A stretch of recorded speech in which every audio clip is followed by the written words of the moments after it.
On today's episode of Stamp TV, I'm going to show you how to color using colored pencils and odorless mineral spirits. Now, some of you may have heard this technique referred to as Gamsol. Gamsol is a brand of artist-grade odorless mineral spirits, but there are also many other high-quality brands available. Let me show you some of the tools I have on my table that you're going to need in order to do this technique. You're going to need a high-quality colored pencil. And you don't want those colored pencils to be water-based. You want them to be a wax-based pencil. In my case, I'm using Prismacolor pencils. Other great pencils are Kohinoor pencils, and you can even get away with using Crayola pencils, although your color may not be quite as vibrant. You're going to need a good quality black ink pad. In this case, I'm using Memento Tuxedo Black. You're going to need some blending stumps. The ones that I'm using are the Gina K Designs blending stumps made by Creative Mark. You're going to need a rubber stamp and some high quality cardstock.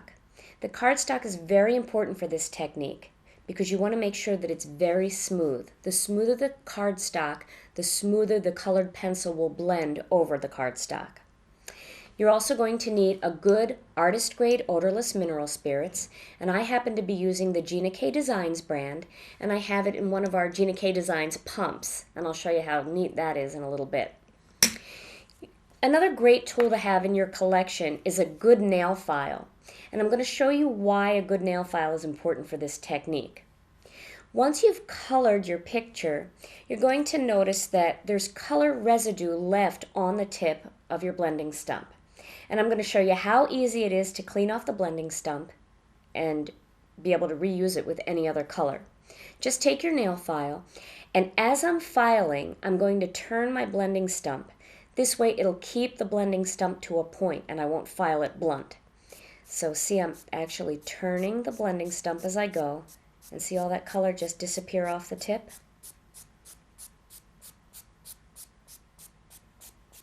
And now it's ready to be used again for a new color. Okay, so to begin my technique, I'm going to stamp my image using some Memento Tuxedo Black ink. The image I'm using is from our Floral Frenzy Gina K Designs Stamp TV kit. And it's a beautiful iris to remind me of spring. Okay. What's nice about Memento ink is it dries almost immediately. If you just wait a second or two, it'll be dry enough for you to begin your technique right away. So I'm going to start with my darkest blue. And I'm going to color just along the perimeter of the area that I want to shade. Just like this.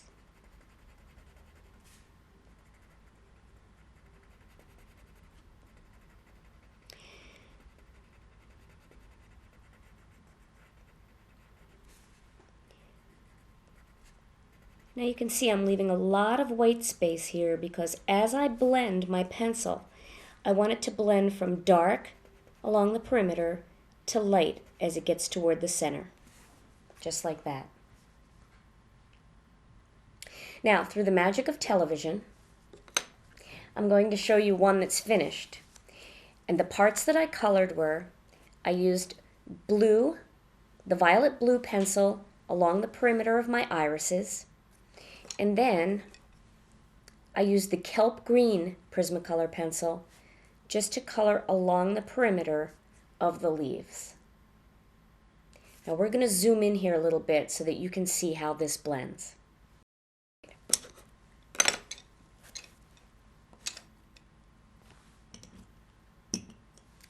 Now I told you I was going to show you how cool this little pump is. I'm one of those people that I like instant gratification. When I sit down and I'm ready to work, I don't want to have a lot of supplies to have to dig out and get prepared. So having one of these pumps on my desk is perfect for me because this is set up for me. I open the lid, I pump the pump a few times, and the odorless mineral spirits just pools in the top of the pump. And when I'm done, I don't have to pour it back into a bottle. All I have to do is close my lid. And that prevents odorless mineral spirits from evaporating into the atmosphere, and it's all cleaned up. Okay, so I'm going to go ahead and wet the end of my blending stump. And now I'm going to color using a circular motion, and I'm going to blend the wax from the pencil toward the center of the picture. See how that's just blending? It's just nice and creamy.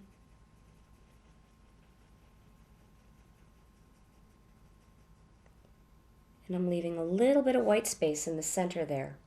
And that gives me my depth.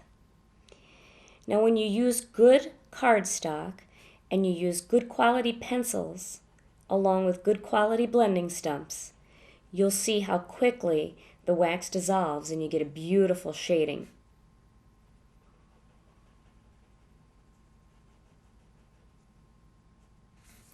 Now there, I've blended out my first iris. Now I'm going to do my second one.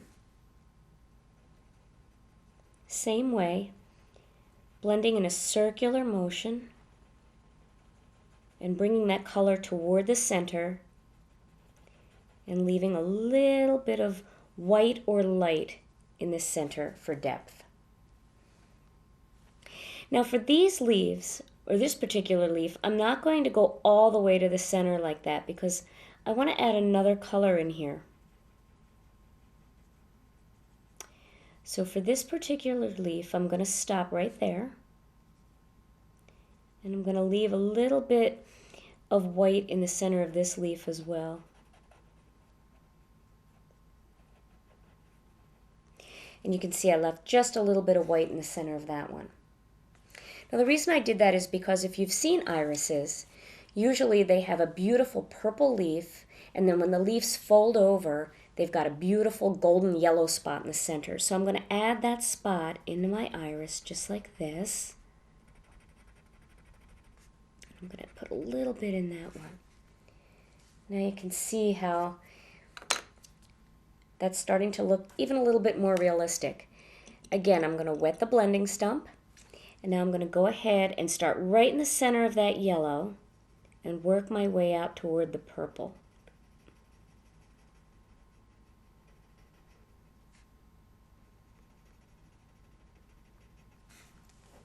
There. Now you can see I've given it that little bit of yellow in there. And I'm just going to work just around the yellow on this one. I don't want to go over the yellow at this point because I have some blue on the tip of my blending stump, and if I go right over the yellow, it'll actually turn it green. So I'm just going around the perimeter a little bit just to blend it.